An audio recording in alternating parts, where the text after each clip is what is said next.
Whoomph. That's more like it. Manchester United.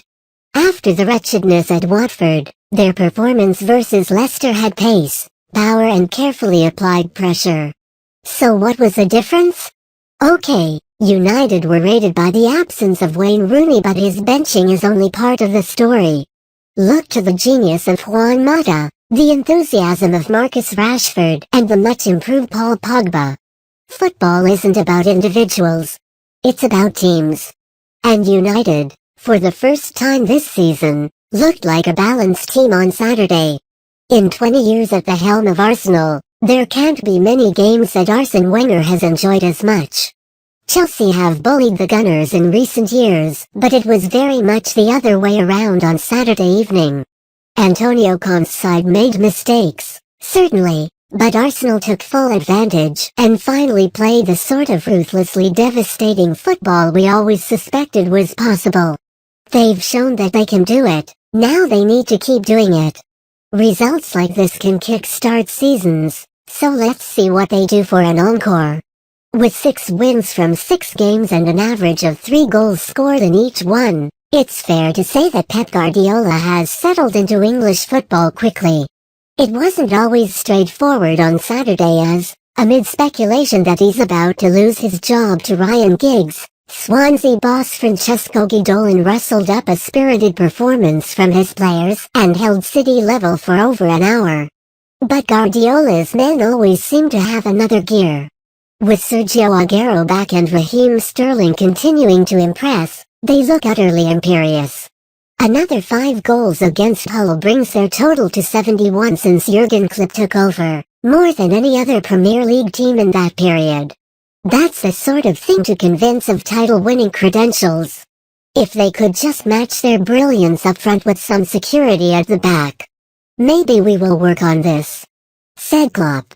Frankly though, who cares about the odd goal at the other end when you can score this many?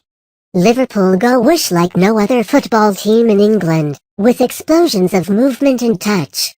And there's more to come, you suspect.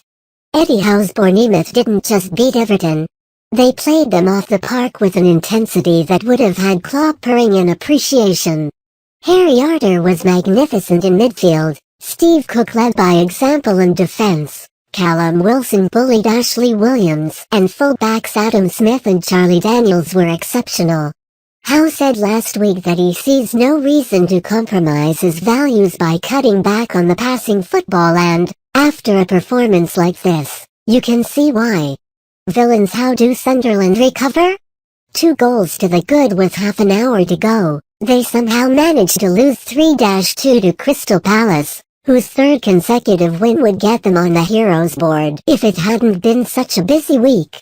Sunderland, once again, were the architects of their own downfall, defending with all the valor and intensity of a warm lettuce. They cannot continue to make catastrophic errors and hope to survive in the Premier League. David Moyes will be lucky to make it to Christmas at this rate. No wonder Antonio Conte looked like a man on the very brink of an atomic temper tantrum after a crushing defeat to Arsenal. Chelsea's defenders gave their Sunderland counterparts a run for their money. The midfield wasn't much better either. In fact, the only man to come out with any credit was Diego Costa, whose toiling went without reward as he tried to make the best of some dreadful service. That's 2 league defeats in a row for Chelsea now, which is usually enough to have Roman Abramovich scouring LinkedIn.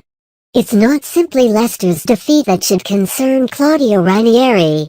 It's what led to the defeat and what might follow the defeat.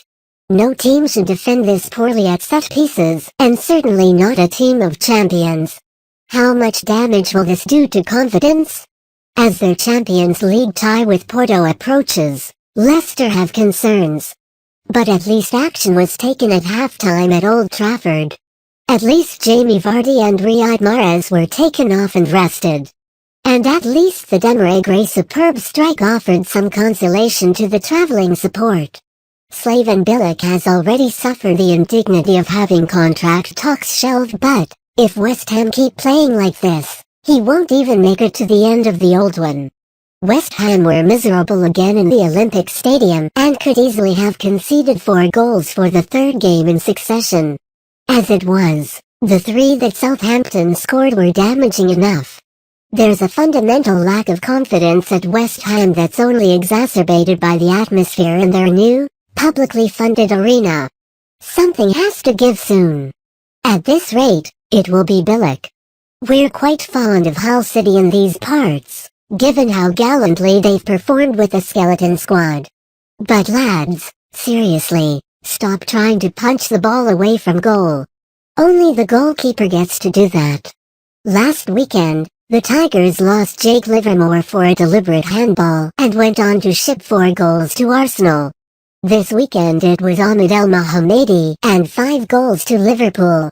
That's 2 very hard lessons. Surely they don't need a third. Yeah.